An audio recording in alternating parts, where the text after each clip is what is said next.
স্বামী যদি স্ত্রীর দুধ পান করে ফেলে তাহলে করণীয় কি? কেন প্রত্যেক দিন ছেলে মেয়ে স্কুলে গিয়ে রবি ঠাকুরের গান বলে, আর রবি ঠাকুরও বলছে যে ও মা তোমার আকাশ তোমার বাতাস, মানে ও কালিমা তোমার আকাশ তোমার বাতাস। তাহলে আকাশ বাতাস কালিমার, তো আকাশ বাতাস কালিমার আমি বললাম, তারপরে আমি শিরক করলাম না, তাহলে আমি আসলে নিজেকে চিনি না, আমি কে? এদেশে শিরক থেকে মুক্ত হওয়ার পথ নেই বললেই চলে। কিভাবে রবি ঠাকুরের গান বাংলাদেশের লোকেরা চয়ন করলো তা আমার জানা নেই, তবে রবীন্দ্রনাথ ঠাকুর বাঙালিদের শত্রু, রবীন্দ্রনাথ ঠাকুর মুসলমানের শত্রু, রবীন্দ্রনাথ ঠাকুর ঢাকা বিশ্ববিদ্যালয়ের শত্রু। মুসলমান যেদিন ইংরেজদের হাতে অপমানিত জেল হাজতে, সেই সময় দালাল ঠাকুর রবীন্দ্রনাথ লন্ডনে মুচ পাকায়। তারপরেও ঠাকুরের গান মুসলমানের ছেলে মেয়েরা বলে, দুঃখিত আমি বলি না, আমার ছেলে মেয়ে বলে না, দেখি কতদিন চলে, আল্লাহ সহজ করো। জবাব আপনি দিয়েন, কিভাবে দিবেন সেটা আপনার ব্যাপার। শিরক করে বিচারের মাঠে উপস্থিত হলে জাহান্নাম হবেই, বাকি পাপ ক্ষমা হতে পারে। লোকমান হাকিম বললেন, আব্বু শিরক করো না, শিরক বড় পাপ। তারপরে বললেন বাঁচার দ্বিতীয় পথ, বোনাইয়া আকিমিস সালাত, সালাত আদায় করো, নামাজ। জাহান্নাম থেকে বাঁচার দ্বিতীয় পথ হলো সালাত, নামাজ। নামাজ সালাত এক অবাক ইবাদত, যে কোনো ইবাদতের সাথে মিল রাখে না। সব ইবাদতে আপোষ আছে, সালাতে নেই। কিভাবে আপোষ? হজ ফরজ, তো এবছর গেলাম না, সামনে বছর যাব, ঠিক আছে যান। সিয়াম রোজা রমজান মাসে ফরজ, আমি অসুস্থ, ঠিক আছে পরে করেন, এ দেখেন আপোষ। যাকাত 2 মাস আগেই দেন, 1 মাস পরেই দেন, এই যে আপোষ আছে। সালাত এরকম কোনো আপোষ রাখে না। অজু করে সালাত আদায় করতে হয়, পানি নেই, তায়াম্মুম করে করতে হবে। মাটি নেই, তাহলে অজু তায়াম্মুম ছাড়াই নামাজ পড়তে হবে। কেবলার দিকে মুখ করে সালাত আদায় করতে হয়, কেবলা বোঝা যায় না, কেবলা ছাড়াই সালাত আদায় করতে হবে। দাঁড়িয়ে সালাত আদায় করতে হয়, দাঁড়িয়ে থাকা যায় না, বসে থেকে করতে হবে। বসে থাকা যায় না, তো শুয়ে থেকে করতে হবে। পরিষ্কার কাপড় পরে সালাত আদায় করতে হয়, পরিষ্কার কাপড় নেই, তো অপরিষ্কার কাপড় যাতে পেশাব পায়খানা লেগে আছে সেটা পরেই পড়তে হবে। বলে কোনো কাপড়ই নাই, উলঙ্গ অবস্থায় আছে, তবুও পড়তে হবে। এক অবাক ইবাদত, যে মানুষের সাথে আপোষ করে না। মানুষ যদি গাড়িতে উঠে থাকে, ঠেল মানে না, শিকল ধরে আছে, নামাজের টাইম পার হয়ে যাচ্ছে, এই অবস্থাতে এভাবেই সালাত আদায় করতে হবে। জাহান্নাম থেকে বাঁচার দ্বিতীয় পথ সালাত আদায় করা। তাই তো মুহাম্মদ সাল্লাল্লাহু আলাইহি সাল্লাম বলেছেন, মুরু আওলাদাকুম বিসসালাত। এই ছেলে, মুখে কথা বলছো কেন? শরম হয় না তোমার? লজ্জা হয় না? তোমাকে কয়েকবার আমি নিষেধ করলাম না? আপনি কি মনে করছেন? আমি তো আছি এখানে, যেভাবে দাঁড়িয়ে আছেন ওভাবেই থাকেন, হোক কষ্ট, মুখখান বন্ধ করে থাকেন, আমি আপনার সাথে আছি। যে মহিলাগুলো বাজার করছে, তোরা হিন্দুর মেয়ে, আমি জবাব দিব? এই সব দোকানপাটে দাঁড়িয়ে আছে, আপনার স্ত্রী নাহলে আপনার বোন নাহলে আপনার মা, বলেন যে ওরা হিন্দুর মেয়ে, তো বাজারে আছে কেন? শরম হয় না? বৃষ্টি হচ্ছে, বাড়ি চলে যাবে, দোকানপাটে ঘুরে কি করে? তুমিও আছো তার সাথে, সেজন্য ঘুরে কাপুরুষ। তোমার শরম হয় না কেন? তোমার হায়া হয় না কেন? তোমার লজ্জা হয় না কেন? তোমার বোন ওখানে দাঁড়িয়ে আছে কেন দোকানে? নিজের বিবেচনা অন্যের হাতে তুলে দিলে তো পরিবার কন্ট্রোল করা যাবে না। সম্মানিত দিনী ভাই বোন, যারা সামনে আছেন, আমার কথার সাথে সাড়া দিলে পরিবেশ ভালো থাকবে না। লজ্জা বোধ করে মুখখান বন্ধ করে থাকতে হবে। লজ্জার দাম আছে। লজ্জা হচ্ছে ঈমান, আর ঈমান হচ্ছে জান্নাত।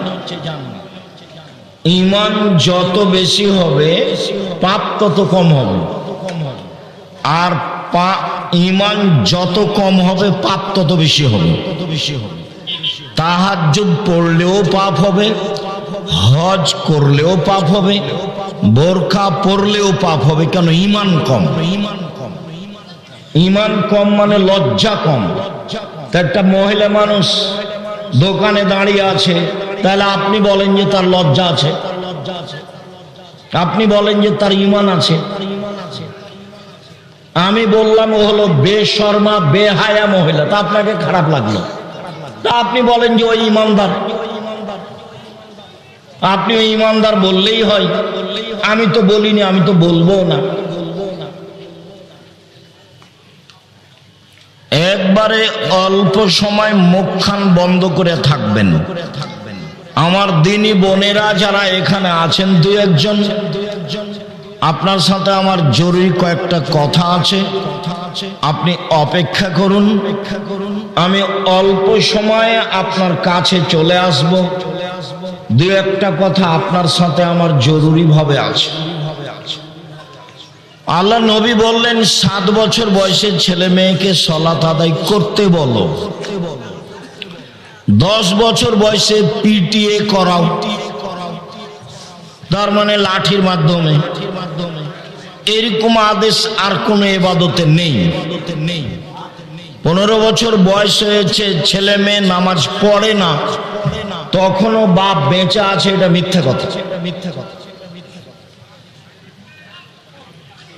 ওই কথাই ঠিক।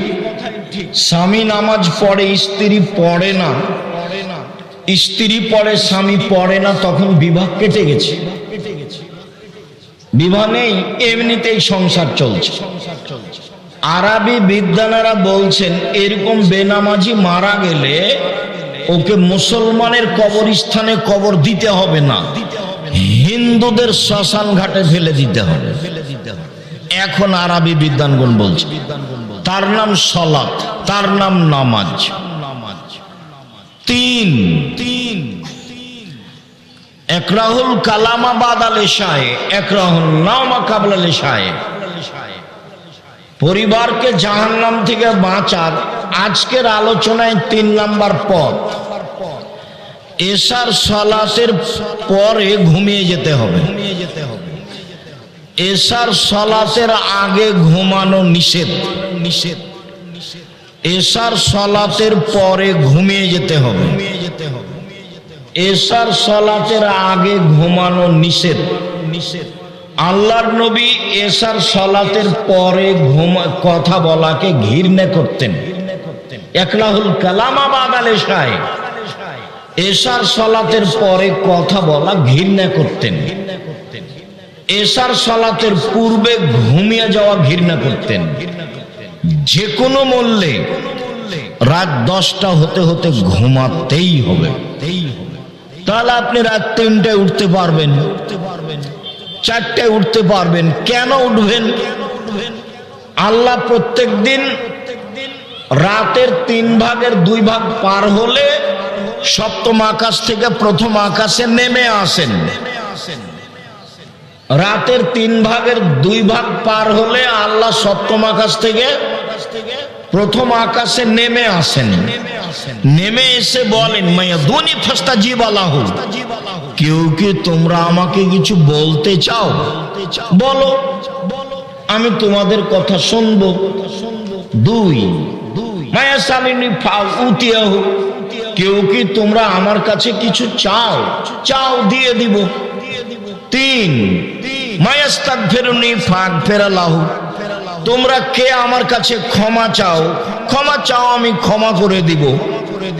তো আল্লাহ নেমে আসেন আমার সাথে কথা বলার জন্য, আর আমি আর আপনি ঘুমিয়ে আছি, তাহলে আমি আর আপনি কত বড় খারাপ মানুষ। আল্লাহ এসেছেন নেমে আমার সাথে কথা বলার জন্য। আমার তো কিছু প্রয়োজন আছে, একটু জমি জায়গার প্রয়োজন আছে, একটা ভ্যানের প্রয়োজন আছে, একটা ছেলে মেয়ে ভালো হোক তার প্রয়োজন আছে। যার যা প্রয়োজন সেটা নিয়ে দাঁড়াবে, বলবে। আল্লাহ বলছেন ঠিক আছে বলো। 1 বলো, আমি শুনবো। 2 চাও, আমি দিব। 3 ক্ষমা চাও, ক্ষমা করে দিব। শুধু এইভাবে বলতে থাকেন ফজরের আজান পর্যন্ত। আর আমি ঘুমিয়েছি। আর এই ছেলে, তোমার স্বভাবের কথা বলি, তোমার বোনেরও স্বভাব তাই। কি সেটা? বড় মোবাইল ব্যবহার করো, সব সময় ল্যাংটা মেয়ে নাচে, রাত 2টা 3টায় ঘুমাও। বলো তো তুমি কিভাবে উঠবা? তুমি রাত 3টায় কিভাবে উঠবা? তুমি তো রাত 2টায় ঘুমাও। তোমাদের বাড়ির স্বভাব কেমন হয়েছে জানো? তোমাদের বাড়িতে জেনার বন্যা সয়লাভ। কিভাবে? তুমি মনে করছো যে আমি একাই ল্যাংটা মেয়ে দেখছি, না, তোমার বোনও ওই ঘরে দেখে, তোমার মাও ওই ঘরে দেখে, তোমার বাপ ওই ঘরে দেখে। গোটা বাড়ি এখন শয়তান চালাই। কে চালাই? শয়তান চালাই। দেখো সবার কাছে বড় মোবাইল আছে। জামিয়া সালাফিয়ায় প্রতি মাসে বেতন লাগে 40 লক্ষ প্রতি মাসে। প্রত্যেক দিন বিকালে 40 থেকে 50 থেকে 60 থেকে 1 লক্ষ টাকা বিল লাগে। জমি কিনা তো আছে, তারপরও আমার হাতে একটা ছোট মোবাইল থাকে। জামিয়া সালাফিয়া কিভাবে চলে তা শিক্ষক জানে না, জামিয়া সালাফিয়া কিভাবে চলে তা ছাত্র জানে না, জামিয়া সালাফিয়া কিভাবে চলে তা নেবরাসের সদস্য কমিটির কেউ জানে না। যদিও আমিও ভালোভাবে জানি না কিভাবে চলে, তবে আমি দেখি যে চলে। আমার মনে বড় শান, এই দেশের মাটিতে আমি উন্নত মানের প্রতিষ্ঠান গড়বই গড়ব ইনশাআল্লাহ, যেখানে ছেলে মেয়ে বাংলা, ইংরেজি, আরবি উন্নত মানের শিক্ষা অর্জন করে জাতির অন্যায়ের বিরুদ্ধে লড়বে মুখে কলমে মিডিয়ায়। এই যে মুখে আছি, কলম আমার সাথে আছে, মিডিয়াও সাথে আছে। জাতিকে ফাঁকি দিনি। জাতির যদি রাস্তাঘাট করে দিতে না পারি, জাতির যদি স্কুল কলেজ করে দিতে না পারি, জাতিকে চূড়ান্ত সঠিক ধর্ম দিতে পারবো ইনশাআল্লাহ। ধর্মের ব্যাপারে ফাঁকি দিয়ে আমি পরকাল হারাতে রাজি নই। এ কথাই ঠিক যে আমি বলি না আমারটা চূড়ান্ত ঠিক। এদেশের শতকরা 95 জন বক্তা মিথ্যুক। আমি বলিনি ইনি মিথ্যুক, আপনি তদন্ত করেন।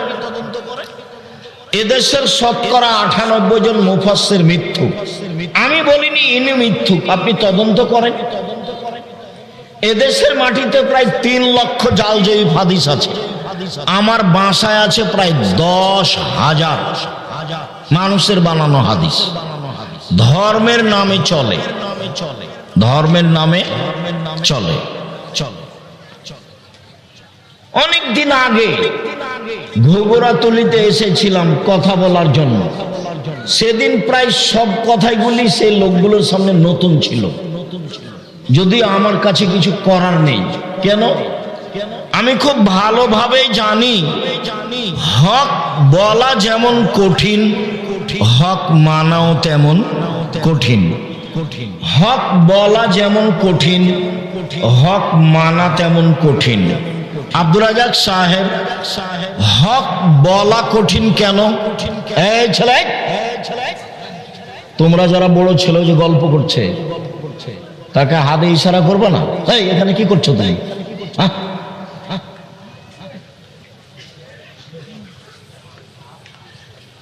সম্মানিত দিনী ভাই বোন, হক বলা কঠিন কেন? সব আরবি ভাষায় লেখা আছে। মিথ্যা হাদিসগুলি কোন ভাষায় লেখা আছে? আরবি ভাষায় লেখা আছে। সেইগুলো তদন্ত করে বলা কঠিন, এই জন্য হক বলা কঠিন। হক মানা কঠিন কেন? চলন্ত ধর্মের সাথে হকের মিল নেই। চলন্ত ধর্মের সাথে চূড়ান্ত ধর্মের মিল নেই। তো যখনই হক বলা হবে তখন মানুষ সহজে মানবে না, বলবে এটা আবার কেমন কথা। 14 গোষ্ঠী থেকে করে আসছি আর আজকে বলছে চলবে না, তো হলো এই জন্য চলে না, কঠিন। লাশটাকে সামনে রেখে সবাই বক্তব্য দিচ্ছে, এমপি, মন্ত্রী, চেয়ারম্যান, মেম্বার সবাই বক্তব্য দিচ্ছে। তা আমি বলেছি শুধু ঋণের কথা বলা যাবে, আর কিছু চলবে না। এটা হলো চূড়ান্ত হক। আর সবাই কথা বলবে এটা চূড়ান্ত মিথ্যে। জান যায় যায়, মরে মরে, তার পাশে বলতে হবে লা ইলাহা ইল্লাল্লাহ, বাস। কেন? কারো যদি শেষ কথাটা লা ইলাহা ইল্লাল্লাহ হয় তাহলে জান্নাতে চলে গেছে, তো বিশাল ব্যাপার।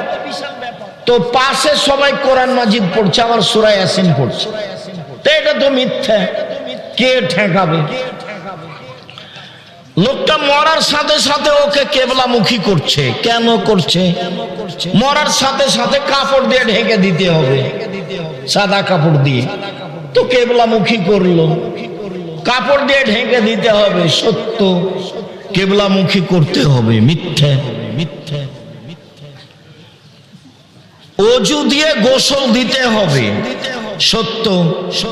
গোসলের পূর্বে পেট চেপে পেশাব পায়খানা বের করতে হবে, মিথ্যা, বিদআত, হারাম, কাবিরা গুনাহ।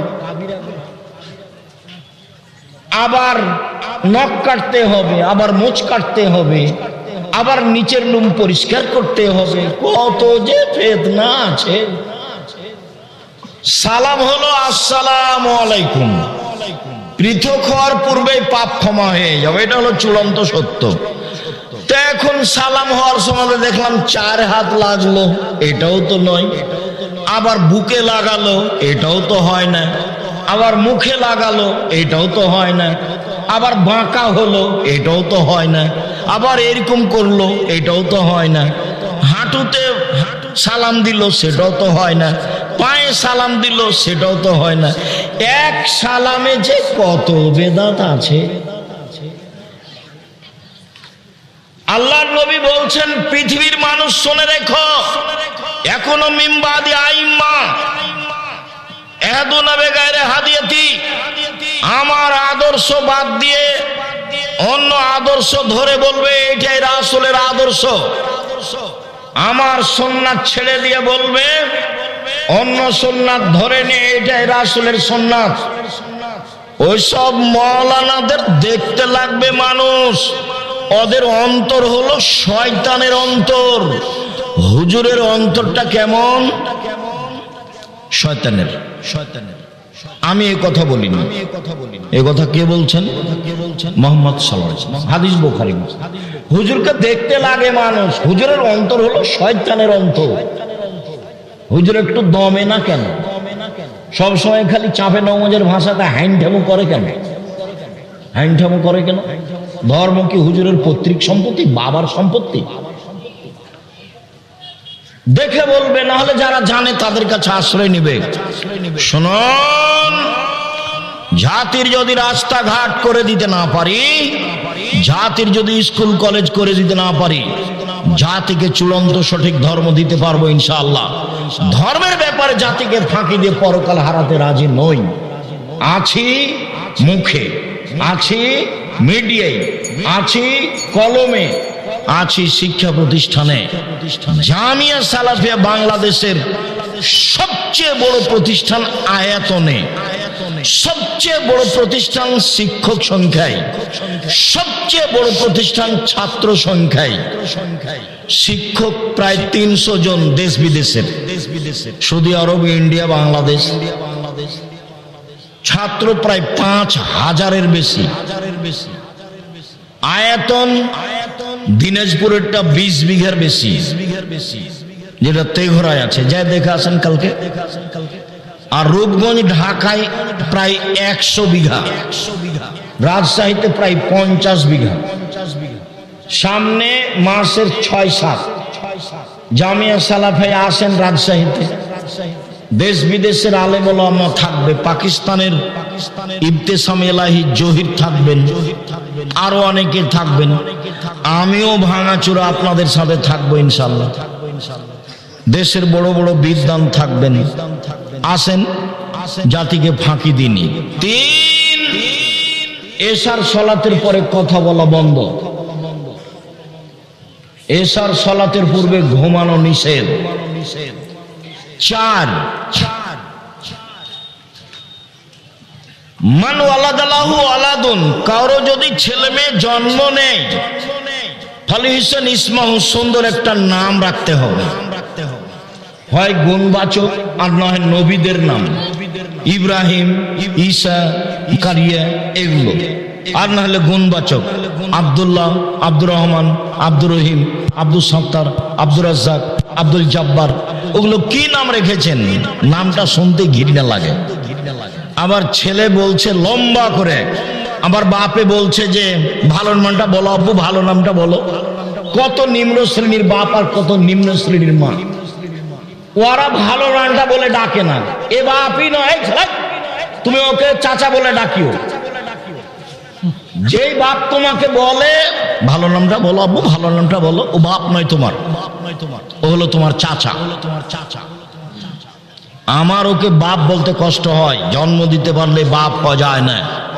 ক্ষমতার নাম বাপ, নীতির নাম বাপ। প্রসাব করাতে পারলে মা হওয়া যায় না, নীতির নাম মা। বাচ্চাকে দুধ খাওয়াতে পারলে মা হওয়া যায় না। পাগলিও বাচ্চাকে দুধ খাওয়াতে পারে, পাগলিও বাচ্চাকে দুধ খাওয়াতে পারে। পাগলি জানে না বাচ্চার কোনটা ভালো নাম আর কোনটা মন্দ নাম।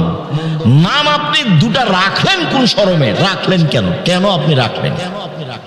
বাস একটা সুন্দর নাম রাখবেন, ছোট করে। লম্বা 3 লাইন ধরে নাম রাখলেন।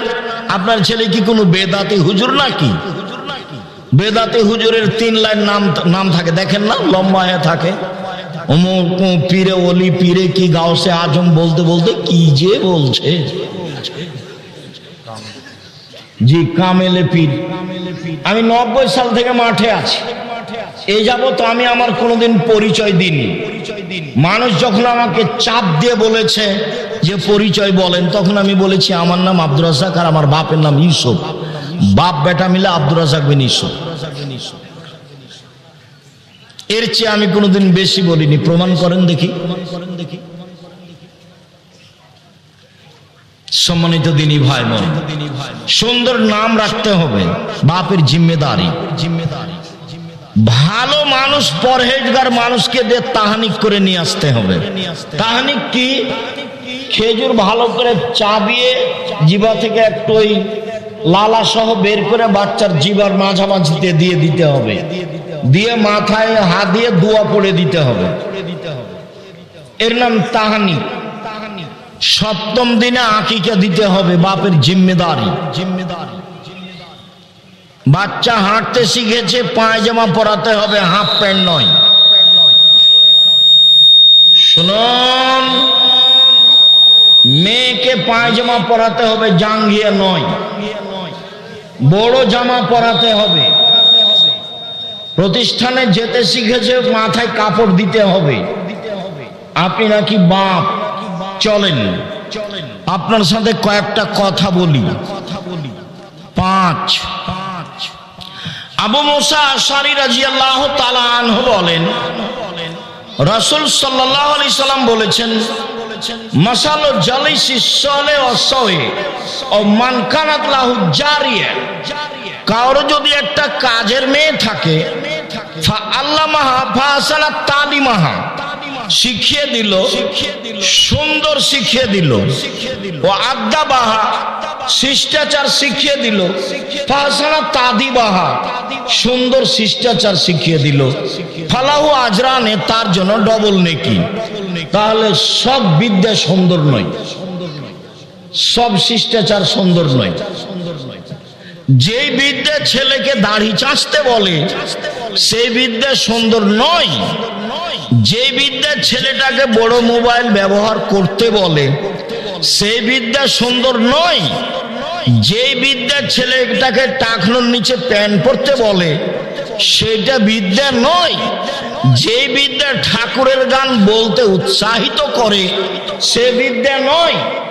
আপনার ছেলে দিয়ে জাতির কিছু হবে এটা আমি মনেও করি না। কেন? আপনি ভুল বুঝেছেন। কি বুঝেছেন?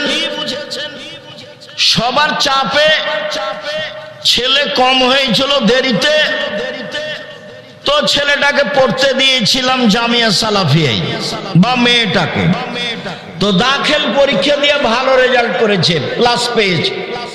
তো চাচি বলছে স্কুলে দাও, ডাক্তার হবে ভালো। দাদিও বলছে স্কুলে দে বেটা, একটা ডাক্তার হবে ভালো, একটা মেয়ে মানুষের ডাক্তারের প্রয়োজন, বা একটা ইঞ্জিনিয়ার হবে। তো সবার চাপে ছেলেটাকে স্কুলে দিয়েছে।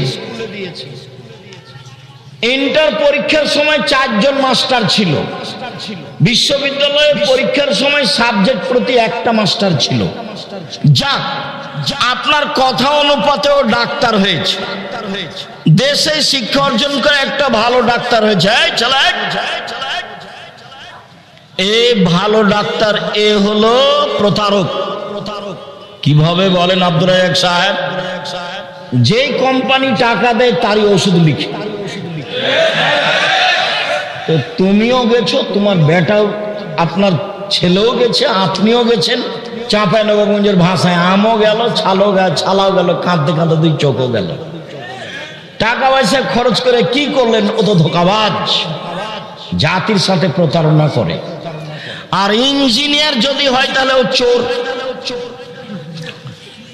টাকা মাইরা নেই। একটু দিনাজপুর রানীর বন্দরের লোকেরা বুকে হাত দিয়ে বলুক না কেউ আমার সামনে বক্তব্য শেষে, এই যে জাতির জন্য ছেলে মানুষ করেছি। চোরও নয়, প্রতারকও নয়।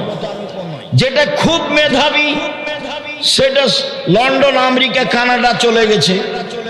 তো বলছে যে আমার ছেলে কি না কি একবারে কি গো সিটিজেনশিপ পেয়েছে, ওই দেশে থাকে, বিশাল কিছু। কি করে? ওই সরকার তো একে ভালো চাকরি দিবে না, তখন একে করেছে যারা টয়লেট পরিষ্কার করে তাদের ম্যানেজার 3 লাখ টাকা বেতন। তখন এও ভাবলো যে বেতন ভালো আছে, যাক যা হবে হবে, দেশে যে লাভ নাই। বা 5 লাখ টাকা, বলো এবার পড়ার ফলাফল কি? 1 মিনিট। এই ছেলেরা, তোমরা যারা নিজেকে মেধাবী মনে করছো, একটা কথা শোনাই, আমার বাস্তব। সেটা হলে আমার বাম কানে কিছুদিন ওই চুলকাতো, খুব একটু পানি আসতো। তো দিনাজপুর কান বিশেষজ্ঞ ডাক্তারের কাছে গেলাম, উনি বললেন অবস্থা ভালো নয়, ঔষধ দিল। ঢাকা মেডিকেল বড় ডাক্তারের কাছে গেলাম, বলছে যে কি যে হয়, ঔষধ দিল। রাজশাহী বড় ডাক্তারের কাছে গেলাম, বলছে মনে হচ্ছে যে পর্দা ফেটে গেছে, ঔষধ দিল। 6 মাস বছর পার হচ্ছে। তো একদিন আমি কলকাতায় গেলাম প্রোগ্রামের জন্য, মনে হয় এখান থেকে যেদিন যাই সেদিনই হতে পারে। তো বললাম যে শোনো, চলো মেডিকেলে চলো, আগে কানটা দেখাই। তো সিরিয়াল করে আমি গেলাম, ডাক্তার একটু এভাবে দেখেই সরে বসছে। তা আমি বলছি, হাজরাত যারা মেহরবানি কারকে দোবারা দেখতে, মানে ও যেভাবে দেখেছে তাতে আমাকে ভালো লাগেনি। তা আমি অনুরোধ করে বলছি আর একবার দেখতেন। তো হেসে উঠেছে। হেসে উঠে বলছে दो दावा लिख दिया कभी नहीं होगा अगर हो ही जाए तो दूसरे को इस्तेमाल करना पहले को नहीं बस ভালো হয়ে যাবে আর কোনোদিন হবে না যদি হয় তাহলে দ্বিতীয় ওষুধটা ব্যবহার করিও প্রথমটা নয় 3 দিন পার হয়নি ভালো হয়ে গেছে আলহামদুলিল্লাহ আমি কি বলি তোমাকে আমার বাস্তব অভিজ্ঞতা বললাম তোমার বাপ মা ভুল বুঝেছে তুমি কিছু করতে পারবা না জাতির ব্যবসা করে খাও আমি চকলেটের ব্যবসা করতে বলিনি দেখো আমি চকলেটের ব্যবসা মানে আমি বলেছি কম পয়সা দিয়ে ব্যবসা করো লোন নেওয়া লাগবে না শ্বশুরের কাছে টাকা নেওয়া লাগবে না এটা সত্য আমি তোমাকে মজাক করে বলিনি এটা দিনাজপুর মানে বোনকে জমি দেয় না শয়তানি করে দিন কাটাই 10 বছর হলো বাপ মরা এখন পর্যন্ত বোনকে জমি দেয়নি তোমাকে তো বলেছি তোমার বাপকে তুমি বলনি আব্দুর রাহিক সাহেব বলে গেলেন আপনি নাকি কুকুর সিলিগের চেয়ে খারাপ আব্বা কেন আমার দাদা মরা 10 বছর হলো আমার বোন ফুফুকে নাকি জমি দেননি দেখো তুমি আর তুমি হুঁশিয়ার ছেলে প্রমাণ করো তোমার বাপ পাবে সকালে জমি আর তোমার ফুফু পাবে বিকেলে এইটুকু হবে কিনা এইটুকু হবে না তোমার বাপ যখন পেয়েছে তোমার ফুফুও তখন পাবে বলো 10 বছরের জবাব কি হবে তোমার বাপ তো কুকুর সিরিয়ালের চেয়ে খারাপ তুমি তার চেয়ে খারাপ কিভাবে তুমি যৌতুক নিলে কেন যৌতুক নিবে কেন ভিক্ষা করে খাবা তো বহুদিন থেকে বলছি আরে ভিক্ষা করে খাবা কেন দিন মজুরি করে খাবা কোনো ব্যবসা করে খাবা আল্লাহ রাসূল বললেন উপার্জনের 4টা পথ যে যেখানে আছেন কষ্ট হলে এক খেলে চেয়ে থাকবেন আমি লম্বা সময় করব তা নয় এক দিন মজুরি আল্লাহ নবী বলেন সন্ধ্যায় টাকা শেষ হবে 2 ব্যবসা 2 চাকরি 25 দিনে টাকা শেষ হবে সাধারণত 3 জমি চাষ সমান সমান না হলে লস 4 ব্যবসা তখন আল্লাহর নবী বলছেন সত্যবাদী বিশ্বস্ত ব্যবসায়ীরা নবীর সাথে থাকবে জান্নাতে তাহাজ্জুদ পড়ে নবীর সাথে থাকা যায় না হজ করে নবীর সাথে থাকা যায় না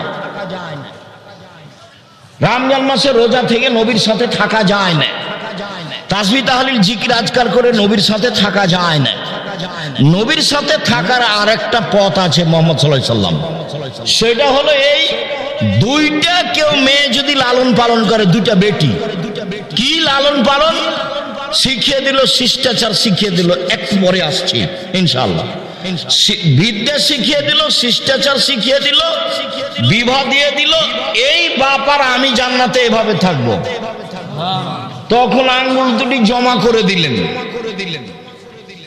আমি আর ওই বাপ একসাথে থাকবো 10টা ছেলেকে পড়ালে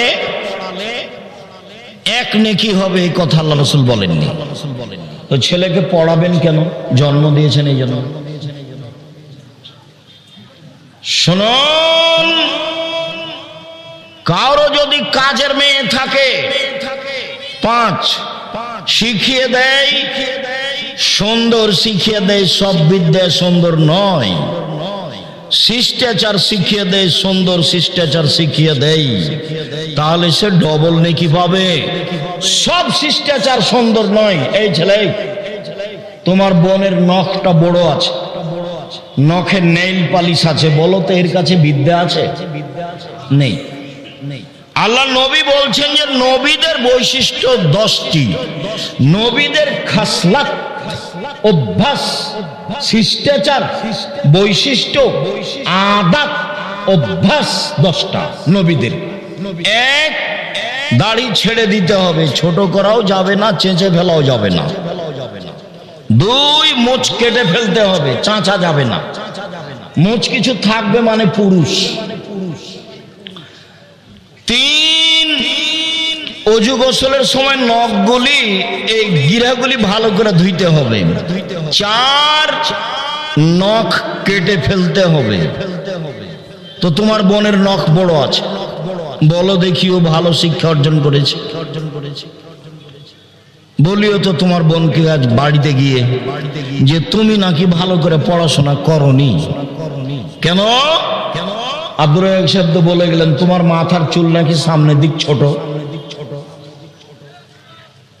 তুমি নাকি ভুরু তুলে চিকন করো, তুমি নাকি দাঁত ছিলে পরিষ্কার করো, তুমি নাকি পরচুলা ব্যবহার করো, তুমি নাকি উঁচু স্যান্ডেল পরে নিজেকে উঁচু লম্বা দেখাও, তুমি নাকি আঁটো সাঁটো ব্রেসিয়ার পরে নিজেকে কম বয়সী দেখাও।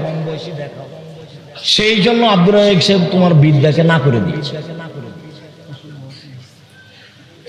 আর যদি তোমাকে বলি, এবার তুমি বলো, এক গ্লাস আমি তোমাকে পানি দিলাম, তুমি বললে থ্যাংক ইউ, বলো তাহলে এটা কি হলো? থ্যাংক ইউতে এক নেকি হবে, এক কিয়ামত পর্যন্ত বলতে থাকো। আর যদি বলো জাযাকাল্লাহ খায়, এক গিলাস পানি দিলে আল্লাহ তোমাকে উত্তম প্রতিদান দান করো, তা আমি আল্লাহকে দিতে বলেছি। আমি তোমাকে এক গিলাস পানি দিয়েছিলাম, তুমি বলেছো আল্লাহ এই এক গিলাস পানির প্রতিদান তুমি দাও। তো আমি লন্ডনে বিপদে পড়েছি, তখন ওই যে তুমি যে বলেছো আল্লাহকে যে প্রতিদান দাও, তখন তোমার কথাটা আল্লাহ কবুল করে আমাকে লন্ডনে বিপদ থেকে বাঁচিয়ে দিয়েছে। তুমি যে প্রতিদান কাকে দিতে বলেছো? আল্লাহকে। তাহলে এবার তুমি থ্যাংক ইউ একদিকে রাখো আর জাযাকাল্লাহ খায়ের একদিকে রাখো। সবাই যে উল্টা পথে বাম হাতে চা খাচ্ছে, এখানে কত ছেলে মেয়ে আছে বাম হাতে চা খায়, বাম হাতে পানি খাই। ও হিন্দু নাকি? বাম হাতে কেন খাই? বাম হাতে কেন খাও তুমি? এই ছেলে, যখন পায়খানা করার পরে চাঁপানেওয়াজের ভাষাতে যখন ছুঁচো, তখন কোন হাত দিয়ে পানি খরচ করে বাম, তো ওই হাতে চা খাচ্ছ যে, ছি ছি ছি ছি। এই বিদ্যা কি করবে? এটা বিদ্যা নয়। আল্লাহ রাসূল বলছেন যে শিষ্টাচার শিখালো, সুন্দর শিষ্টাচার শিখালো। সব শিষ্টাচার সুন্দর নয়। সম্মানিত দিনী ভাই ও বোন, পারিবারিক কথা 6। আবু হুরায়রা রাদিয়াল্লাহু তাআলা আনহু বলেন, রাসূল সাল্লাল্লাহু আলাইহি সাল্লাম বলেছেন, কুল্লু নাফসিন মিন বানি আদম, আদম সন্তানের সবাই দায়িত্বশীল। और রাজুল সাইয়্যিদ ফি আহলিহি, বাপ হলো বাড়ির কর্তা, বাড়ির দায়িত্বশীল। বাড়ির স্ত্রী, ছেলে মেয়ে, এদের সবার জবাব তাকে দিতে হবে। বিদ্যা ভালো হতে হবে, শিষ্টাচার ভালো হতে হবে, তাহলে আপনি বাঁচতে পারবেন, অন্যথায় আপনি টিকতে পারবেন না। 2, আলমারাতু সাইয়্যিদা ফি বাইতি যাওজিহা ওয়া ওয়ালাদিহি, আপনার মা এই বাড়ির দায়িত্বশীলা, তার ছেলের জন্য, তার মেয়ের জন্য, তার বৌমার জন্য, তার স্বামীর জন্য। স্বামীর অর্থ সম্পদ দেখে রাখতে হবে, ছেলে মেয়ের দেখাশোনা করতে হবে, তার নাম মা। কাছাকাছি জাবের বলেন, যেটা সব সময় বলি, জাবের রাদিয়াল্লাহু তাআলা আনহু বলেন, আমরা সফর থেকে আসছিলাম, আল্লাহর নবী বললেন মদিনায় তোমরা এখানে থাকো, সকালে বাড়ি যাব। আমি জাবের বললাম, আল্লাহর নবী আমি নতুন বিবাহ করেছি, আমাকে বাড়ি যেতে অনুমতি দেন। আল্লাহ নবী বললেন, নতুন বিবাহ করেছো? কুমারী মেয়ে বিবাহ করেছো না তালাক প্রাপ্তা মেয়ে বিবাহ করেছো? তো জাবের বললেন যে তালাক প্রাপ্তা মেয়ে বিবাহ করেছি। আল্লাহ রাসূল বললেন, কুমারী মেয়ে কেন বিবাহ করলে না? তুমি তার সাথে খেলতে, ও তোমার সাথে খেলতো। আল্লাহ রাসূল এই কথা বলছেন, এখন বলছেন শুনলাম, তার 13 জন স্ত্রীর 12 জনই 2-3বার বিবাহ হয়েছে। তার মধ্যে যেটা সবচেয়ে দামি স্ত্রী, তার মুহাম্মদ সাল্লাল্লাহু আলাইহি সাল্লাম হলেন তার 3 নম্বর স্বামী। বলেন তো তিনি কে? খাদিজা রাদিয়াল্লাহু। 2 জন স্বামী আগে পার হয়ে গেছে। ইনি হলেন সবচেয়ে দামি মহিলা পৃথিবীতে। আব্দুল রাজ্জাক সাহেব থামেন থামেন থামেন, আপনার মুখে বহুদিন শুনেছি সবচেয়ে দামি মহিলা আয়েশা। হ্যাঁ, কথা ঠিক। আয়েশা রাদিয়াল্লাহু তাআলা আনহার ব্যাপার আল্লাহ রাসূল বললেন যে বড় বড় জান্নাত পাবে পুরুষেরা, কিন্তু মহিলারা তেমন বড় জান্নাত পাবে না। এক, ফেরাউনের স্ত্রী আসিয়া পাবে বড় জান্নাত। দুই, ইমরানের মেয়ে মারিয়াম পাবে বড় জান্নাত। তিন, আয়েশার সম্মান সকল মহিলার উপরে, সারিদ খাদ্য যেমন সকল খাদ্যের উপরে। গোস্তের ঝোলে রুটি ভিজালে তাকে সারিদ বলে। এই ছেলে, কষ্ট হলে কিছুক্ষণ অপেক্ষা করো, কাছাকাছি চলে এসেছি। আমি বুঝতে পারছি পরিবেশ অনুকূলে নয়, এটা আমিও বুঝি। তোমাকে আমি ঘন্টার ঘন্টা বেকায়দায় ফেলে রাখবো, এটা আমি চাইনি। সম্মানিত দিনী ভাই বোন, রাসূল সাল্লাল্লাহু আলাইহি ওয়াসাল্লাম বললেন, আয়েশার সম্মান সকল মহিলার উপরে। সারিদ খাদ্য যেমন গোস্তের ঝোলে রুটি ভিজালে সারিদ হয়, তেমন সব খাদ্যের উপরে। এবার আয়েশা দেখেন, এবার খাদিজা। জিবরাইল আলাইহিস সালাম বলছেন মুহাম্মদ সাল্লাল্লাহু আলাইহি ওয়াসাল্লাম, ওই যে খাদিজা, ওই যে খাদিজা আসছে। ওর হাতে একটা পাত্র আছে, তাতে আছে তরকারি, তাতে আছে খাদ্য, তাতে আছে তরকারি, তাতে আছে খাদ্য। খাদিজা যখন আপনার কাছে আসবে তখন তিনটা কথা বলবেন। এক, ফাকরা আলাইহা সালাম মিন রাব্বিহা, তাকে বলেন খাদিজা আল্লাহ তোমাকে সালাম দিয়েছে। নেন এবার। দুই, খাদিজা জিবরাইল তোমাকে সালাম দিয়েছে। নেন এবার। তিন, খাদিজা তোমার জন্য জান্নাতে একটা হীরা মুক্তা মাণিক্য দিয়ে ঘর বানানো হয়েছে, যেখানে কোনো হইচই নেই, যেখানে কোনো কষ্ট ক্লেশ নেই, হীরা মুক্তা মাণিক্য দিয়ে। পৃথিবীর দামি মহিলা ফেরাউনের স্ত্রী। ফেরাউনের স্ত্রী বলছেন, রব্বি ইবনি লাকা বাইতান ফিল জান্নাহ, আমার জন্য তোমার কাছে জান্নাতে একটা ঘর বানাও। এ কথা আসিয়া বলেন ফেরাউনের স্ত্রী। আর জিবরাইল এসে বলছেন যে খাদিজাকে বলেন যে আপনার জন্য জান্নাতে একটা ঘর বানানো হয়েছে। এবার সমান করেন তো দেখি। আমি মনে হয় বুঝাতে পারিনি। হাদিস বুখারী মুসলিম। আবার বলবো নাকি? আবার বলি। জিবরাইল আমাদের নবীর কাছে এসেছেন, এসে বলছেন ওই যে খাদিজা আসছে, ওই যে খাদিজা আসছে। খাদিজার হাতে একটা বাটি আছে, ওতে আছে খাদ্য, ওতে আছে তরকারি, আপনার জন্য নিয়ে আসছে। ঠিক আছে, আসুক। আসলে আপনি তাকে তিনটা কথা বলবেন। এক, খাদিজা আল্লাহ তোমাকে সালাম দিয়েছে। দুই, খাদিজা জিবরাইল তোমাকে সালাম দিয়েছে। তিন, খাদিজা তোমার জন্য জান্নাতে একটা ঘর বানানো হয়েছে হীরা মুক্তা মাণিক্য দিয়ে, যেখানে কোনো হইচই নেই। এবার তাহলে কাকে তার পাশে দাঁড় করাবেন? আল্লাহ নবী বলছেন, আয়েশা শোনো আয়েশা, জিবরাইল তোমাকে সালাম দিল। জিবরাইল সালাম দিল। তখন আয়েশা রাদিয়াল্লাহু আনহা বলছেন, ওয়া আলাইহিস সালাম ওয়া রাহমাতুল্লাহি ওয়া বারাকাতুহু, জিবরাইল কো সালাম, তার উপরে শান্তি। আরে আপনি তো দেখতে পান, আমি তো দেখতে পাই না, জিবরাইল কোথায়? আরে আপনি তো দেখতে পান, আমি তো দেখতে পাই না, জিবরাইল কোথায়? এক বিছানে তিনজন, এক ল্যাপের নিচে তিনজন। আয়েশা রাদিয়াল্লাহু আনহা, জিবরাইল আলাইহিস সালাম, মুহাম্মদ সাল্লাল্লাহু আলাইহি সাল্লাম, এক ল্যাপের নিচে তিনজন। তো আয়েশাকে আল্লাহ রাসূল বললেন জিবরাইল তোমাকে সালাম দিয়েছে। তো আল্লাহ নবী কি বললেন যে আয়েশা আল্লাহ তোমাকে সালাম দিয়েছে? না, তফাৎ বুঝাতে পারলাম না। আল্লাহ আয়েশাকে সালাম দেননি। আয়েশা কাকে সালাম, আল্লাহ কাকে সালাম দিয়েছেন?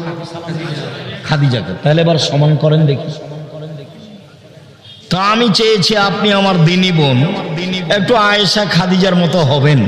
তো কোন শরমে আপনি দোকানে দাঁড়িয়ে জিনিস কিনছেন? ছি ছি ছি ছি ছি ছি ছি। আপনার একটু ইতস্তবোধ হয় না? আপনার একটু খারাপ লাগে না? অথচ আপনার গায়ে বোরখাও আছে। ছি ছি, নাউযুবিল্লাহি মিন যালিক।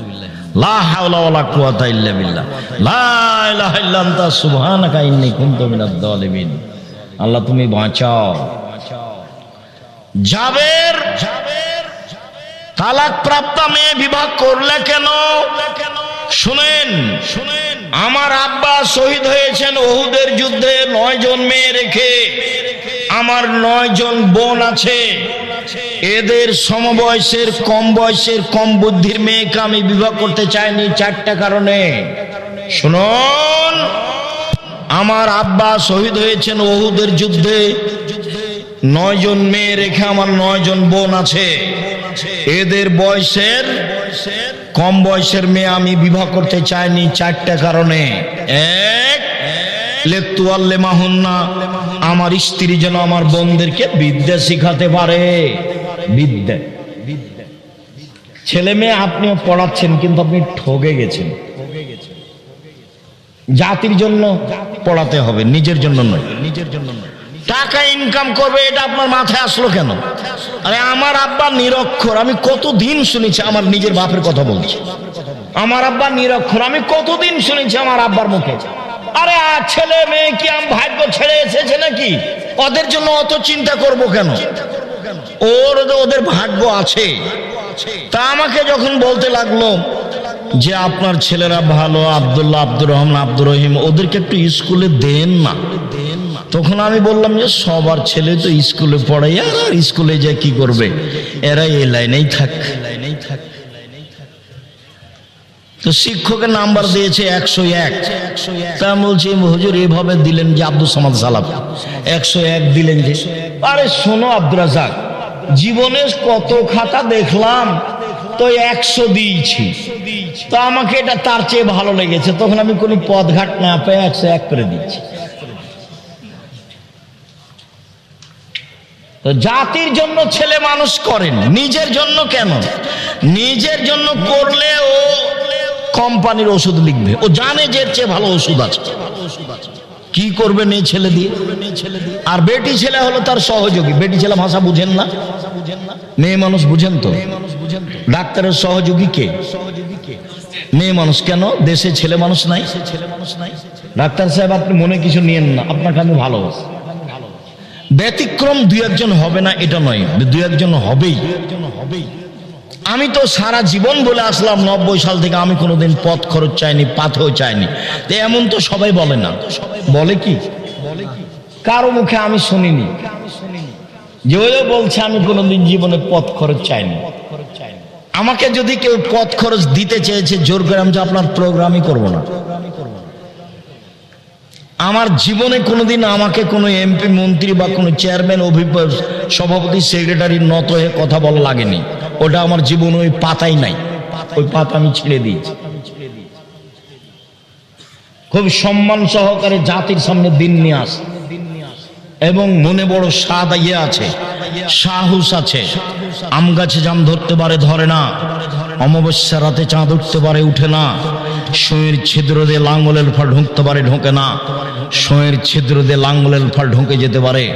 আম গাছে জাম ধরে যেতে পারে, অমাবস্যার রাতে চাঁদ উঠে যেতে পারে। আমি যে কথা বলছি এতে সন্দেহ আছে বলে কিয়ামত পর্যন্ত চেষ্টা করলে সরিষা ঢোকানো যাবে না। তার নাম বুখারী, মুসলিম। জাবের, আমার 9 জন বোন আছে, আমি বেশি বয়সের মেয়ে বিবাহ করেছি। 1, আমার বোনকে বিদ্যা শিখিয়ে দিবে। 2, বলে তুয়াদ্দেবাহুন্না, আমার বোনদেরকে শিষ্টাচার শিখাবে। এই ছেলে, সব শিষ্টাচার সুন্দর নয়। বগলের লুম উঠিয়ে ফেলতে হবে, বেলেট দিয়ে কাটা যাবে না। নিচের লুম পরিষ্কার করতে হবে, ঊর্ধ্বে টাইম 40 দিন। শিষ্টাচার। ডান পায়ের জুতা আগে পড়তে হবে, শিষ্টাচার।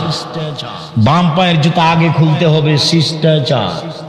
ডান কাতে শুইতে হবে শিষ্টাচার, দোয়া পড়ে শুইতে হবে শিষ্টাচার, দোয়া পড়ে উঠতে হবে শিষ্টাচার, ডান হাতে খেতে হবে শিষ্টাচার, পাশ থেকে খেতে হবে শিষ্টাচার, বিসমিল্লাহ বলতে হবে শিষ্টাচার।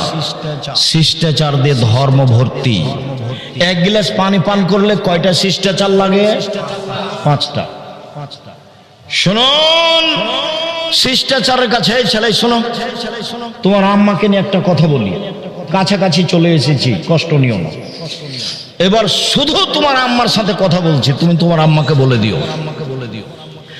জাবের রাদিয়াল্লাহু তাআলা আনহু বলেন, রাসূল সাল্লাল্লাহু আলাইহি ওয়াসাল্লাম বলেছেন, আমসাইতুম কুফু সিবিয়ানাকুম, সন্ধ্যার সময় বাচ্চাদেরকে ছাদের উপরে নিয়ে যায় না, উঠানে আগুনে নিয়ে যায় না, শয়তান ছড়িয়ে পড়েছে, শয়তানের বদনজর লাগবে, বাচ্চা রাতে কাঁদবে, কান্নাকাটি করবে, ছাদ থেকে উপরে ধাক্কা দিয়ে ফেলে দিবে। আল্লাহ নবী বলছে, এক, বাচ্চা ছোট বাচ্চাকে কোথায় নিয়ে যাওয়া হবে না সন্ধ্যার সময়? বাহিরে, ছাদে, উঠানে, আগুনে, খুলিতে, চত্বরে নিয়ে যাওয়া যাবে না, নিষেধ। দুই,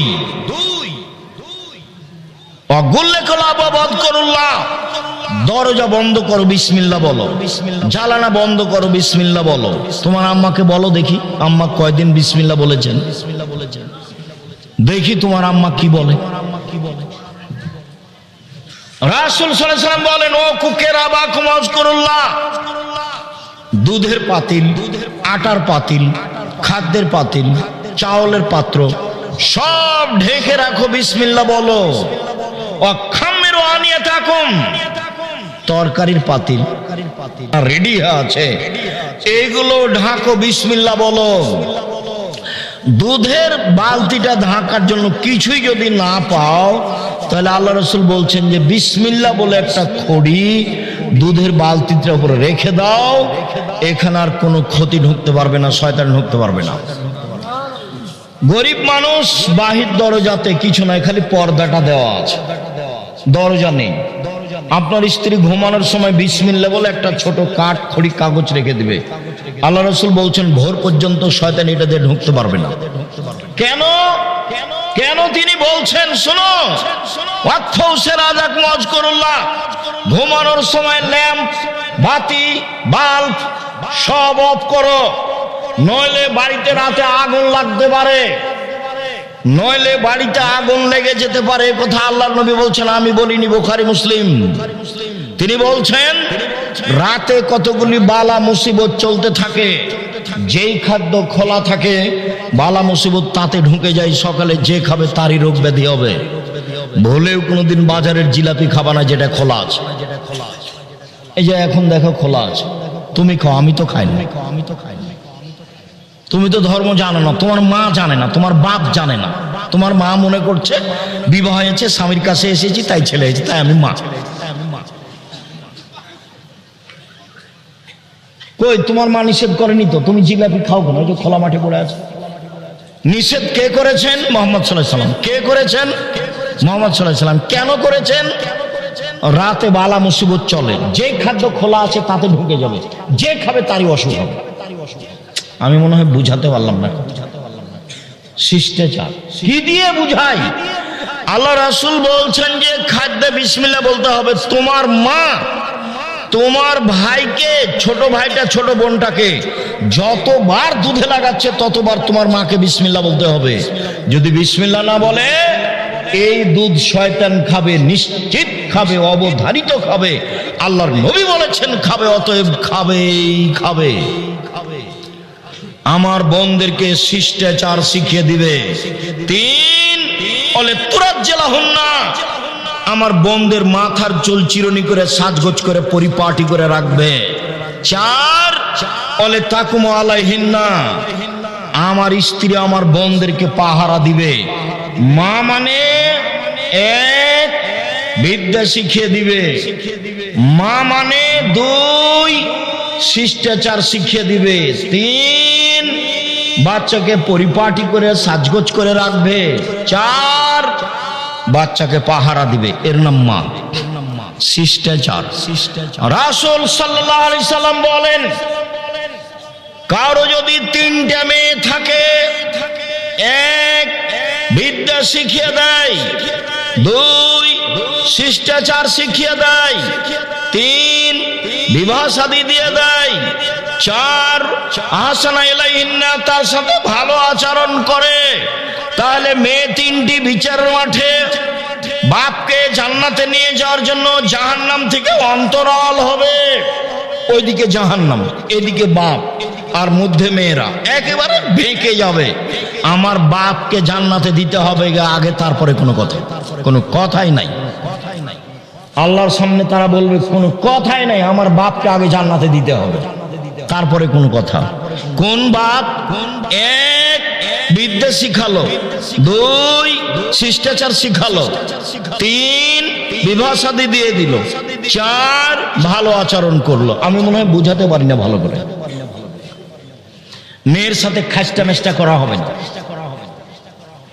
একটা মেয়ে হয়েছে, তখন স্বামী স্ত্রী বলা বলি করছে, শাশুড়ি বলছে কি করবে, তাহলে একটা ডিপিএস খোলো, একটা গরু কিনো, গাভী।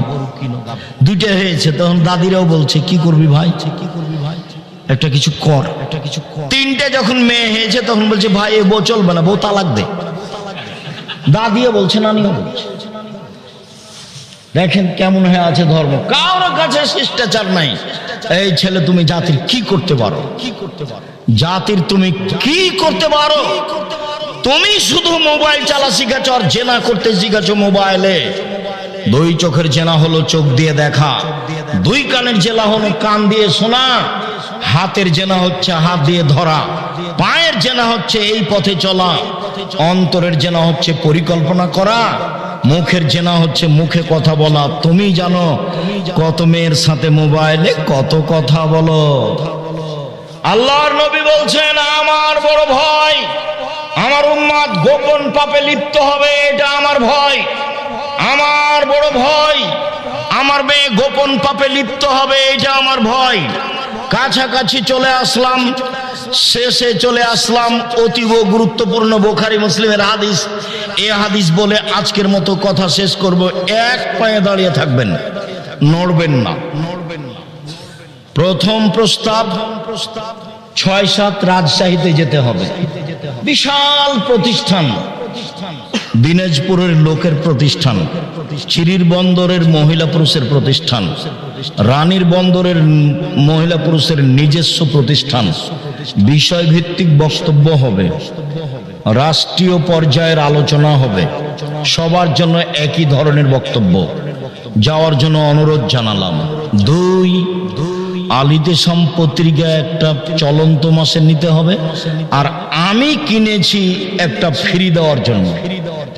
আমি ইতেসামের কাছে কিনে নিয়েছি, জামিয়া সালাফের কাছে। জামিয়া সালাফের কাছে আমি টাকা দিয়ে কিনে নিয়েছি আপনাকে ফ্রি দেওয়ার জন্য। 50টা প্রশ্নের উত্তর আছে। আজকের আলোচনা উপদেশ বইয়ে আছে, আদর্শ নারীতে আছে, আদর্শ পরিবারে আছে। যাওয়ার সময়তে অবশ্যই মূল্যায়ন করবেন। আর এইটা একটা প্রতিষ্ঠান জামিয়া সালাফিয়ার সাথে সম্পৃক্ত। ছেলে মেয়ে অতীতে যা হয়েছে ওটা ভুল করেছেন, এখন ফিরে আসেন। এই ছেলেরা তোমরাকেও বলছি, বিবাহ শাদী করেছো, বউ নিয়ে একটু ভালোভাবে চলো, খালি খাস্টা মেস্টা করো না, বউকে গালি দিও না। শোনো, 1 যে মানের খাচ্ছ বউকে সে মানের খাওয়াবা। 3 যে মানের কাপড় পরো সে মানের পরাবা। 3 কটু কথা বলবা না, গালি দিও না। একবার গালি দিলে 10 বছর ভালোবাসবে না। খালি প্রশংসা করো, সুন্দরী হোক আর না হোক। বলো যে তোমার মতো কোনো সুন্দরী নারী দেখি না, সারা রাত পাটি বেঁধে। ওরা হলো প্রশংসা প্রিয় মানুষ। তুমি ভুল করে গালি টালি দাও, সেই করো, ওগুলো করা হবে না। 4 মুখের উপরে মারা হবে না। 5 নিজের বাড়ি ছাড়া কোথাও যেতে দিতে হবে না। শ্বশুর বাড়ি পাঠাও, যদি নিজে যায়, সকালে যাবা সন্ধ্যায় ফিরে আসবা। বউ নিয়ে যাবা, বউ নিয়ে চলে আসবা। বিবাহের বাড়িতে পাঠাও না। আর যদি তোমার বউ বাজারে যায়, রানীর বন্দর বাজারে যাইতে আমি ধরে নিয়েছি, তুমিও দুনিয়াতে নেই, বিদেশে চলে গেছো, নাহলে মরে গেছো। তোমার ছোট ভাইও নাই, তোমার বড় ভাই নাই, তোমার বাপও নাই, তোমার শ্বশুরও নাই, তোমার ভাগনারাও নাই, কেউ নেই। তোমার বউ একেবারে নিরুপায় হয়ে বাজারে গেছে, অনাথ। জানি না তোমার বউ কেন বাজারে যায়। আমরা তো জীবনে একদিনও যাই না, তবু তো বেঁচে আছি। আমি জীবনে কোনোদিন চায়ের স্টলে বসিনি, জীবনে কোনোদিন বসিনি, তো বেঁচে আছি তো। চায়ের স্টলে বসিনি কোনোদিন। দোকানে হাট বাজারে তো আমরা তেমন যাই না। প্রতিষ্ঠানের আশেপাশে যারা দোকানদার আছে তারা চিনে, এখন আমাকে দেখে চিনে কিনা হয়তো আবার দেখলে বলবে যে ওই যে যাচ্ছে, এমনটা বলতে পারে। আমি কোনোদিন বসিনি। চারটা জিনিস জরুরি, হাদিসটা বলতে যাচ্ছি। এক, 5 ওয়াক্ত সালাত। একটু বিরক্ত হয়েও না, 5 ওয়াক্ত সালাত, হালাল রুজি, কোরআন তেলাওয়াত। 4, আড্ডা পিটা নিষেধ। আড্ডা পিটা 2 ধরনের। দোকানে বসে গল্প করা চিরদিনের জন্য হারাম। 2, মোবাইল দেখা ঘন্টার ঘন্টা, এটাও আড্ডা পিটা, চিরদিনের জন্য হারাম। 1, কি বলতো, 1 5 ওয়াক্ত সালাত। 2, হালাল রুজি, ব্যবসা, নবীর সাথে থাকা যাবে। 3, কোরআন তেলাওয়াত, প্রয়োজনে সূরা ইখলাস 3 বার পড়বো। আমি আল্লাহকে বলবো, এই দেখো আমি কোরআন পড়েছি, 1 বার কোরআন পড়েছি। 4, আড্ডা পিটা নিষেধ। আড্ডা পিটা 2 ধরনের। 1, দোকানে বসে বা নির্বাচনের ঘরে বসে সবাই মিলে এমন গল্প জমাইছে আর চা খাচ্ছে, টাকা দিয়েছে তার একজন, মাথায় কিছু আছে, সবই কি গোবর। মনে কষ্ট নিও না, আমি তোমাকে খুব মন দিয়ে ভালোবাসি, তুমি আমার কাছের সন্তান, তুমি আমার কাছের ভাই, তোমাকে আমার আদরের কোনো অভাব নেই, আপনাকে মূল্যায়নের কোনো অভাব নেই। তবে আপনার ছেলে এই জুয়ার চুরি করে বেড়াবে, এর পিছনে ওর পিছনে দৌড়িয়ে বেড়াবে, এটা আমি চাই না। আপনার ছেলে পড়াশোনা শিখবে, হালাল রুজি উপার্জন করবে, নিজের মতো খাবে, নিজের মতো চলবে। কথা বুঝাতে পারিনি? পড়াশোনা শিখেছে, ব্যবসা করবে, না হলে চাকরি করবে, না হলে দিনমজুরি করবে, নিজের মতো খাবে, নিজের মতো চলবে। 5 ওয়াক্ত সালাত, হালাল রুজি, কোরআন তেলাওয়াত, বাস জান্নাত হবে। ধান্দাবাজি করতে গেছো কেন? কেন গেছো ধান্দাবাজি করতে? যাবা কেন? কেন যাবা? আয়েশা রাদিয়াল্লাহু তাআলা আনহা বলেন, আমরা সফর থেকে আসছিলাম, হঠাৎ করে আমার গলার হার হারিয়ে গেল। আমার বড় বোনের কাছ থেকে চেয়ে নিয়ে এসেছিলাম, খুঁজেও পাই না, যেতেও পারি না। সালাতের টাইম হয়ে গেল, পানিও নাই, ওযুও করতে পারি না। বড় বিপদে পড়ে গেলাম, সবাই বিপদে। সবাই আমার আব্বাকে বলল, জানেন কি হয়েছে? কি হয়েছে? আরে আপনার মেয়ে তো হার হারিয়েছে, খুঁজে পায় না, যেতেও পারি না, পানিও নেই, ওযুও করতে পারি না, সালাত আদায় করতে পারি না। তাই এই কথা শুনে আয়েশা রাদিয়াল্লাহু তাআলা আনহা বলেন, আমার আব্বা আমার দিকে আসলেন। উনি বলছেন আবু বকর সিদ্দিক আসলেন। ওয়াল্লাকা জানি লাকজাতান শাদীদা, আমার কোমরের উপরে এত জোরে তিনি মারলেন যে আমার স্বামী আমার উরু রানের উপরে মাথা দিয়ে ঘুমাচ্ছিলেন। যদি না ঘুমাতেন তাহলে আমি মায়ের কারণে দূরে সরে যেতাম, তিনি এত জোরে মারলেন। আরেকটু, বাংলাদেশে যদি জামাই মেয়ের উরু রানের উপরে মাথা দিয়ে ঘুমায়, তাহলে শ্বশুর ওইদিকে যাবে, এভাবে উল্টা ঘুরে দাঁড়াবে। আয়েশা রাদিয়াল্লাহু তাআলা আনহার বিবরণ বুখারী মুসলিম। আবু বকর সিদ্দিক আমার নিকটে আসলেন, খুব জোরে আঘাত করলেন। লাকাজানি লাকজাতান শাদীদা, খুব জোরে আঘাত করলেন। ওই সময় আমার স্বামী আমার উরু আমার রানের উপরে মাথা দিয়ে ঘুমাচ্ছিলেন, না ঘুমালে আমি মায়ের কারণে দূরে সরে যেতাম, এত জোরে মেরেছেন। এইবার কথা, সবচেয়ে বড় মানুষে মারলেন, নবী রাসূল ব্যতীত, নবী রাসূল বাদ দিয়ে পৃথিবীর ইতিহাসে আবু বকর সিদ্দিক রাদিয়াল্লাহু আনহু বড় মানুষ কেউ নেই। বুঝাতে পারিনি কথা। নবী রাসূল বাদ দিয়ে পৃথিবীতে সবচেয়ে বড় মানুষ কে? আবু বকর সিদ্দিক রাদিয়াল্লাহু তাআলা সবচেয়ে বড় মানুষে মারলেন। সবচেয়ে বড় মানুষের সামনে মারলেন কে? মুহাম্মদ সাল্লাল্লাহু আলাইহি সাল্লাম। সবচেয়ে বড় মহিলাকে মারলেন। কাকে মারলেন? আয়েশা রাদিয়াল্লাহু আনহাকে মারলেন। বিবাহদারী মেয়েকে মারলেন, মেয়ের বিবাহ দিয়ে দিয়েছেন। জামাইয়ের সামনে মারলেন, হাত দিয়ে মারলেন, দিন দুপুরে মারলেন, প্রায় 1400 মহিলার সামনে মারলেন, 1400 মানুষের সামনে মারলেন, মহিলা নয় 1400 মানুষের সামনে মারলেন। সবচেয়ে বড় মানুষে মারলেন, সবচেয়ে বড় মানুষের সামনে মারলেন, সবচেয়ে বড় মহিলাকে মারলেন, হাত দিয়ে মারলেন, বিবাহদারী মেয়েকে মারলেন, জামাইয়ের সামনে মারলেন, দিন দুপুরে মারলেন, খোলা মাঠে মারলেন।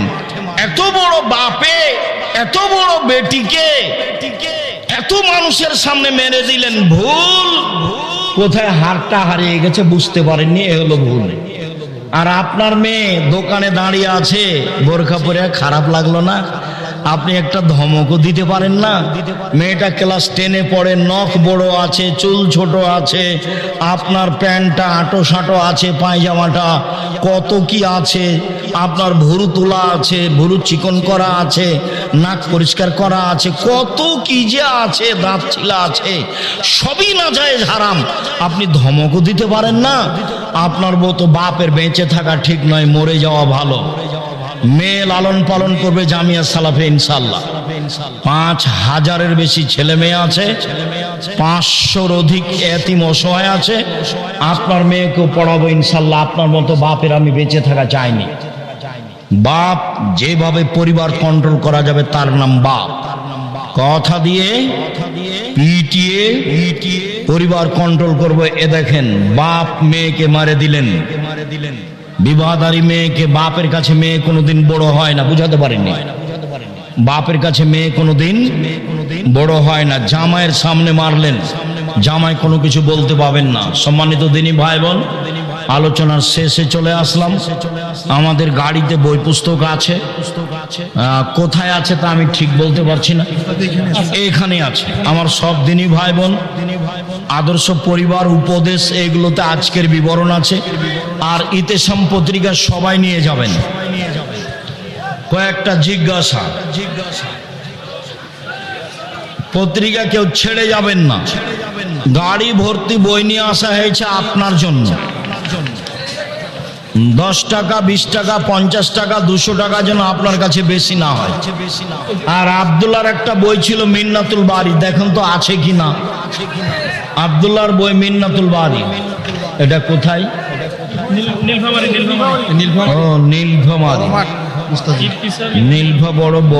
নীলফামারী বড় মাঠ, 31 অক্টোবর আসেন। আমার ছেলেদেরকে আমার জমি ভাগ করে দিয়েছি, এখন তারা ওসর দেয় না, এতে কি আমার পাপ হবে? আপনি বলতে থাকেন, বাস বলতে থাকেন, আপনার পাপ হবে না। হানাফি ইমামের পিছনে নামাজ পড়লে নামাজ হবে কি? ফজর আর আসর পড়িয়েন না, কেননা তারা ঠিক টাইমে পড়ে না।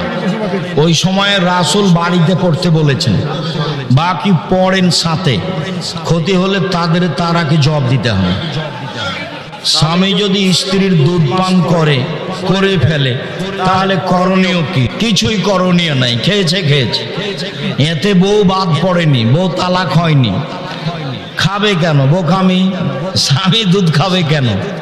বাচ্চার দুধ খেয়ে যদি নেয় কোনো সমস্যা নেই, বিবাহের সংসারের কোনো ক্ষতি হবে না।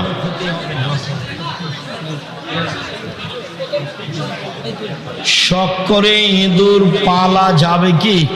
নাউজুবিল্লাহি মিন যালিক। যেসব প্রাণীকে মারা আদেশ আছে এহরাম বাঁধলেও, হজের এহরাম, তার একটা প্রাণী হলো ইঁদুর। ওকে মেরে ফেলতে হবে। আগুন লাগিয়ে দেয় রাতে ইঁদুর, আল্লাহ রাসূল বলেছে। আর বাড়িতে যেটা আছে গিরগিট, ছিপকালি, জিঠি, এটা মারতে হবে।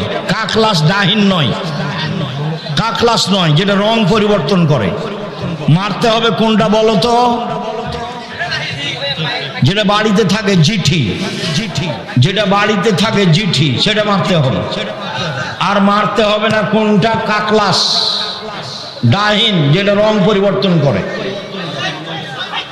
আমার ছেলেকে 3 লক্ষ টাকা যৌতুক নিয়ে বিয়ে দিয়েছি, ওই টাকা ছেলে নিয়েছে, আমি টাকা হাতে নিইনি, এতে আমার কি পাপ হবে?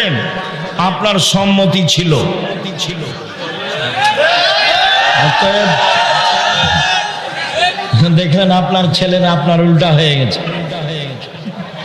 এইগুলো ছেলে আপনার ছেলে না হয় ভাতিজা না আপনার ভাইয়ের ছেলে। টাকা ফেরত দিতে হবে। মসজিদের কাতারের মাঝখানে পিলার থাকলে ওই কাতারে নামাজ হবে? হবে না। কাতার যে পিলার আছে ওখানে কাতার বাঁধা যাবে না, সারি লাইন হবে না, আগে পিছে চলে যেতে হবে। জুমার দিন 2 আজান দিলে কি কোনো ক্ষতি আছে? বিদাত। ক্ষতি মানে 2 আজান বিদাত। 30 বছর থেকে বলছি, কলমে লিখেছি। দেখো, প্রচলিত সালাত বনাম রাসূল সাল্লাল্লাহু আলাইহি ওয়াসাল্লামের সালাত, যাওয়ার সময় নিয়ে যাবেন। 2 আজান বেদাত বলা আছে, প্রচলিত সালাত বনাম রাসূল সাল্লাল্লাহু আলাইহি ওয়াসাল্লামের সালাত, প্রচলিত সালাত বনাম রাসূল সাল্লাল্লাহু আলাইহি ওয়াসাল্লামের সালাত। আল না হলে আব্দুর রাজ্জাক ইউসুফের লেখা নামাজের বই। আব্দুর রাজ্জাক বিন ইউসুফের লেখা কোন বই? নামাজের বই, তাহলে পাওয়া যাবে। দ্বিতীয় বিয়ে করতে গেলে কি প্রথম বড়ের অনুমতি লাগবে? জি না। এদেশে দ্বিতীয় বিবাহ করিয়েন না, খালি ঝামেলা, খালি মারামারি, মাটির সমস্যা। শান্তির চেয়ে অশান্তি বেশি। দ্বিতীয় বিবাহ করিয়েন না, আমার পরামর্শ। সংসার নাই চলে সেটা ভিন্ন কথা। কুষ্টিয়ার এক বক্তা বলেছেন,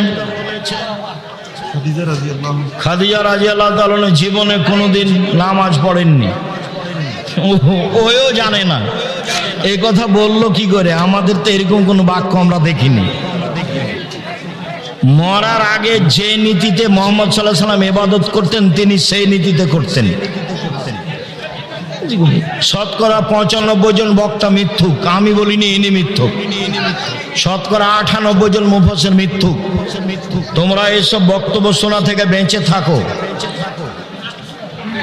বছরের প্রেমের সম্পর্ক ভুল, 2 বছরের প্রেমের সম্পর্ক ভুল বুঝতে পেরে সম্পর্ক হালাল করতে চাচ্ছি।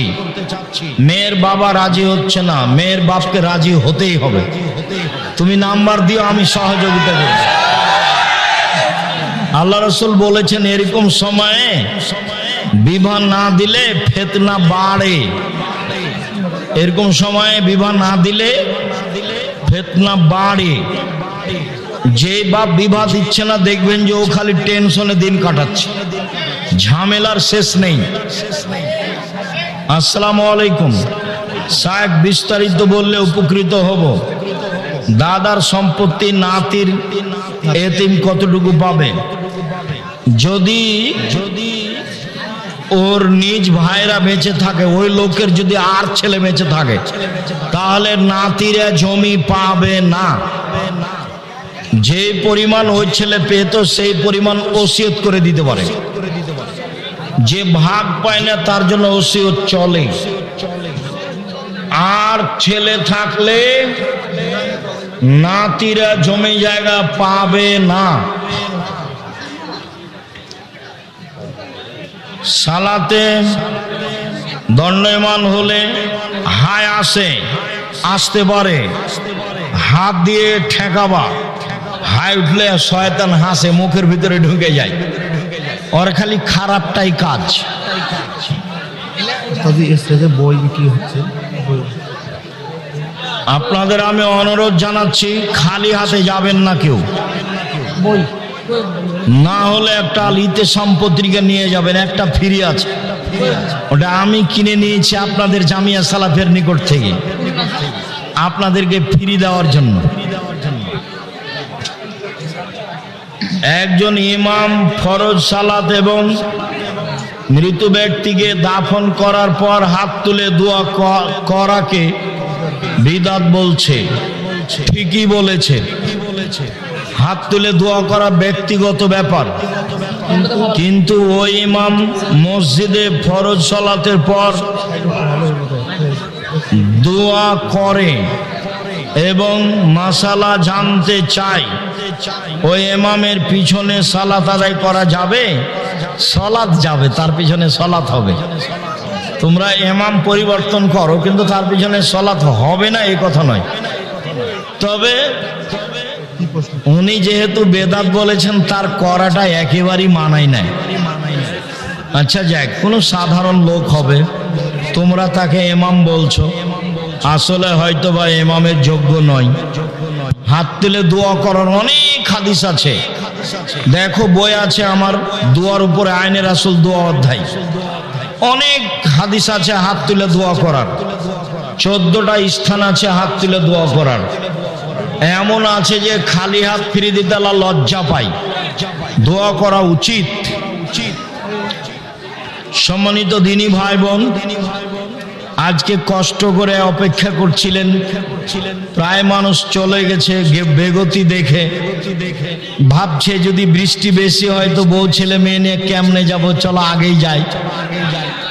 তো ভাবাটাও ঠিক আছে, আপনারা কষ্ট করে কিছুক্ষণ থাকলেন, আমি আপনাদের আন্তরিকভাবে শুকরিয়া আদায় করি, জাযাকুমুল্লাহ খায়র। আল্লাহ আমাদের যারা মারা গেছে তুমি তাদের কবরের শাস্তি মাফ করো, আমরা যারা অসুস্থ তুমি তাদের আরোগ্য দান করো, আমরা যারা বেঁচে আছি তুমি তাদেরকে তোমার রাসূলের পদ্ধতি অনুযায়ী চলার তৌফিক দান করো। আপনাদের কাছে জোরালো একটা দাবি রেখে আল্লাহর দরবারে এই জোরালো দাবি পেশ করে আলোচনার শেষে যাচ্ছি। অবশ্যই আল ইতিসাম পত্রিকা নিয়ে যাবেন, 12 জন মুফতি দিয়ে, বড় বড় মুফতি দিয়ে লেখা হয়, 50টা প্রশ্নের উত্তর আছে, অন্যান্য বিষয় সহ। জামিয়া সালাফিয়ার সাথে সম্পৃক্ত থাকুন। আব্দুল্লাহর একটা দাবি, টেকনাফ থেকে তেঁতুলিয়া, তেঁতুলিয়া থেকে টেকনাফ পর্যন্ত মক্তব চালু করব ইনশাআল্লাহ। এখন 600-র বেশি মক্তব চলে, আপনাদেরকে সাথ দিতে হবে, তাহলে কাজগুলি সহজ হবে। মর্মে 6-7 নভেম্বর সম্মেলনে আসার জন্য আন্তরিকভাবে অনুরোধ রইল। আমি তো বলে আসছি, গেলে দেখতে পাবেন বিশাল মসজিদ, উত্তরবঙ্গে সবচেয়ে বড়, 90% জমির উপরে, অনেক বড় প্রতিষ্ঠান। আর এই প্রতিষ্ঠান জামিয়া সালাফিয়ার সাথে সম্পৃক্ত। ছেলে মেয়ে পাঠাবেন, সিলেবাস বিষয়গুলি আমরা দেখছি, শিক্ষকের বিষয়টি আমরা দেখছি, ইনশাল্লাহ দেখব। আসসালামু আলাইকুম। মসজিদের মাইকে ঈদের তাকবীর বা মক্তবে আসার জন্য ডাকাডাকি করা যাবে? ঈদের তাকবীর নয়, মসজিদে আসার জন্য ডাকা যাবে। মৃত্যু বা হারানো সংবাদ দেওয়া নিষেধ। মসজিদের মাইকে মৃত্যু সংবাদ ঘোষণা দেওয়া যাবে না, হারানো জিনিসের বিজ্ঞপ্তি ঘোষণা দেওয়া যাবে না। মক্তবে আসার জন্য বলতে পারে। আহলে হাদিস এবং হানাফির মাঝে বিবাদ করা যাবে কি? কখনো নয়। আমি 90 সাল থেকে এখন পর্যন্ত হানাফি শব্দ উল্লেখ করে কোনোদিন কিছু বলিনি, এক বাক্য নয়। ওগুলো ফিতনায় পড়ে পরিবেশ নষ্ট করা হবে না, মানুষকে কোরআন হাদিসের দাওয়াত দিতে হবে। আল্লাহ তুমি সর্বশক্তিমান, সব কিছু করতে পারো, তুমি আমাদেরকে তোমার রাসূলের পদ্ধতি অনুযায়ী চলার বেঁচে থাকার সুযোগ করে দাও। তোমার দরবারে এই জোরালো দাবি দেওয়া রেখে আমরা যেন আজকের আলোচনা মেনে চলতে পারি, এই দাবি তোমার দরবারে রেখে আজকের আলোচনা এখানে শেষ করলাম। সুবহানাকা আল্লাহুম্মা ওয়া বিহামদিকা আশহাদু আল্লা ইলাহা ইল্লা আনতা আস্তাগফিরুকা ওয়া আতুবু ইলাইক। আসসালামু আলাইকুম ওয়া রাহমাতুল্লাহ।